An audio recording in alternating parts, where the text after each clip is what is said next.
Hey YouTube, bit of a bonus video coming on up there somewhere. I built my first ever pedal board. Yeah, not a big pedal board, but I managed to turn the mic down before I did it, so it's really quiet. So rather than put it out as a proper video, I'll put it out as a wee bonus thing, like in the description or something like that. I'll not put any adverts in it because I know that the adverts are loud as hell, and if I'm talking really quietly when the adverts come on, you'll shit it. So I built this up for my pal. This was going to be like an X-Wing strat or something like that. It was on my wall, and my pal clocked it and was like, "Oh, black strat." It's like, "I really like a Dave Gilmour strat." It's like, well, so we just get a black scratch. So I had a black scratch plate. So black scratch plate, white pickups.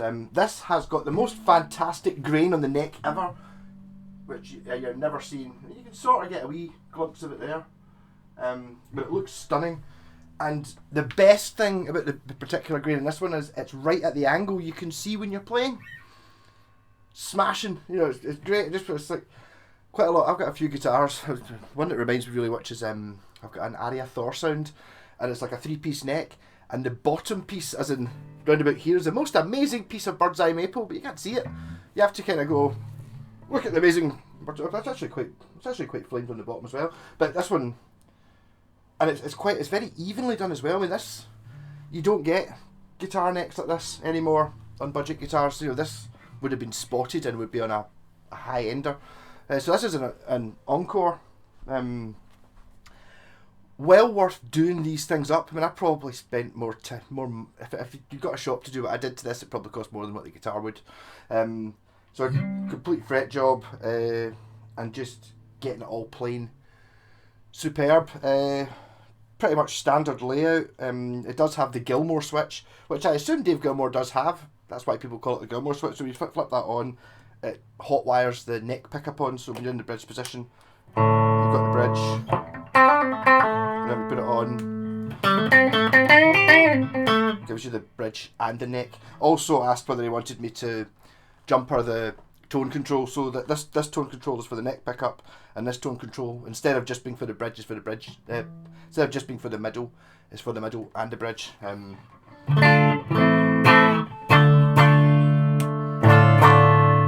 See? Bridge pickup with a tone control.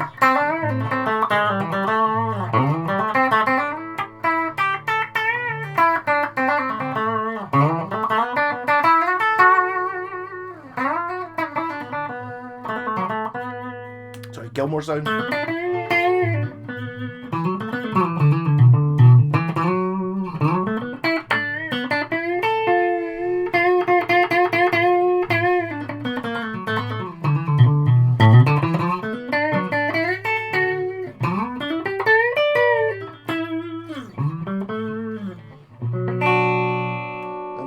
Position 2. Intentionally, I put 9s on this as well because I know the guy uses 11s or 12s on his. He's in Anthrax, which is Scotland's only Anthrax tribute band. I don't imagine this guitar's for that. This is for hanging on the wall next to his Dave Gilmour framed photo or painting, apparently. So I made it play as stratty as possible, so really light strings on it. For the bends.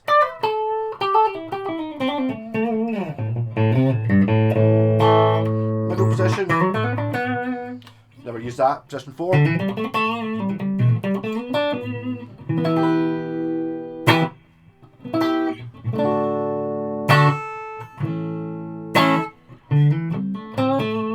Neck.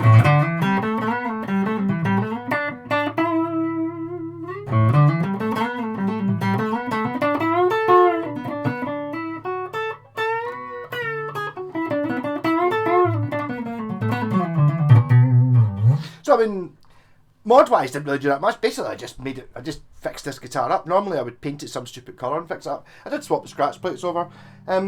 Relatively easy to do, but just be prepared. You're going to have to cut the scratch plate to make it fit, because unless you're got an American Fender and you buy an American Fender scratch plate, or you've got a very specific guitar and you buy the same brand of scratch plate, it's not going to fit exactly. So I had to do a wee bit of wee bit of dremeling here and a wee bit to these pickups are actually bigger than the ones that the scratch plate's meant to take. Faffing about, but it's like a lot of people don't understand it. It's not like Lego. It's not, you don't, you know, especially if you buy kit guitars, even worse. You buy a kit guitar and think, oh, the bits will just stick together, and it's like, I'll end up with a good guitar. No. You're basically building a guitar from scratch, which is kind of what I was doing with this, basically. So I was going to put in a wee bit of copyright infringement. I'm going to go for there.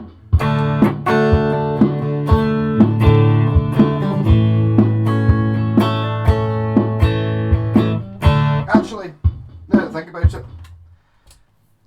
that's the solo over the chorus. I was going to do the solo over the verse. I don't know why.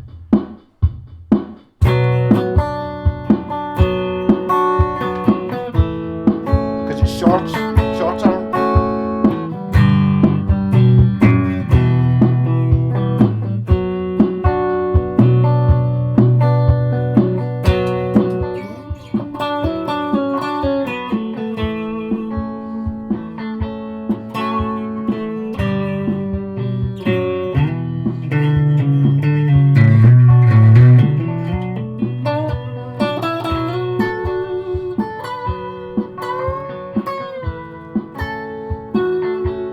I'm going for the Gilmour sound.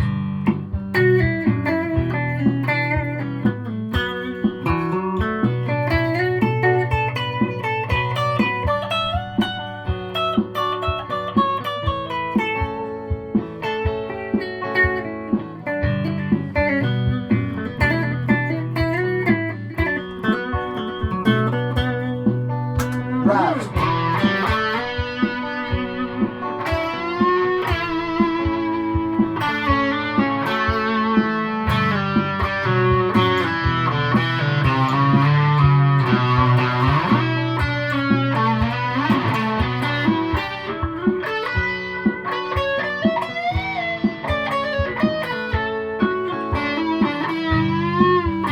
I never play anything as slow as this.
I've not played Pink Floyd in years.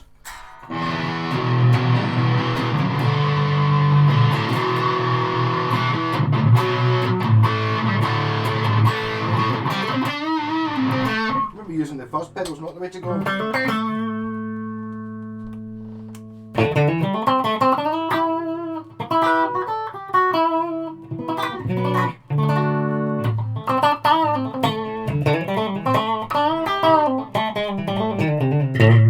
Yeah, so Martin, your Pink Floyd actually gave me a message this morning, bizarrely, saying, "Got anywhere with that strat yet?" Last night I was doing this. It's like, that's quite spooky. And it was doing the frets that did my shoulder in, because last night it was like, and thinking about it a couple of weeks ago when I did my shoulder in, it was doing the frets on this, and then it put it away, and then I finished them off last night, and then when I went to bed it was like, that's exactly what it is.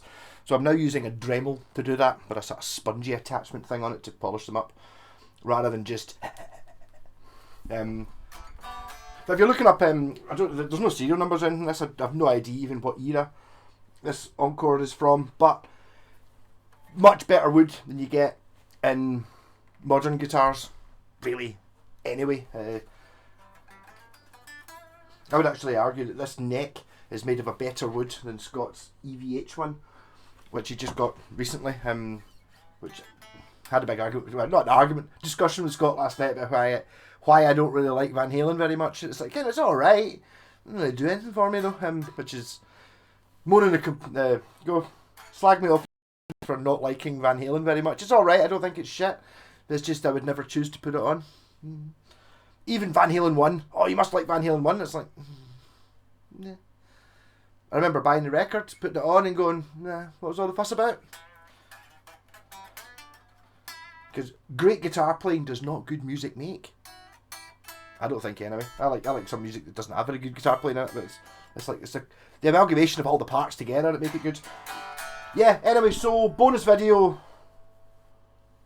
here of me building a pedal board with the volume down too damn low. I would have used the pedal board for this, but a tuner and a fuzz pedal does not really Dave Gilmour make. Oh, and saying that, all I was using there was the rat pedal, which apparently he did use, I think, and the twin note fuzz, because I believe he used a big muff of some description. I don't know, I mean, I don't have any of the delays and all that, and then really playing there, I was kind of noticing, maybe just recently having been actually probably listening to Scott playing a bit more, like all the bags of delay and chorus and all that stuff on it, I kind of understand a bit more what it is. Don't like it, but it's still maybe that's part of the Dave Gilmour sound. Not for me. So bonus video, either there or there. Rock on. See you tomorrow.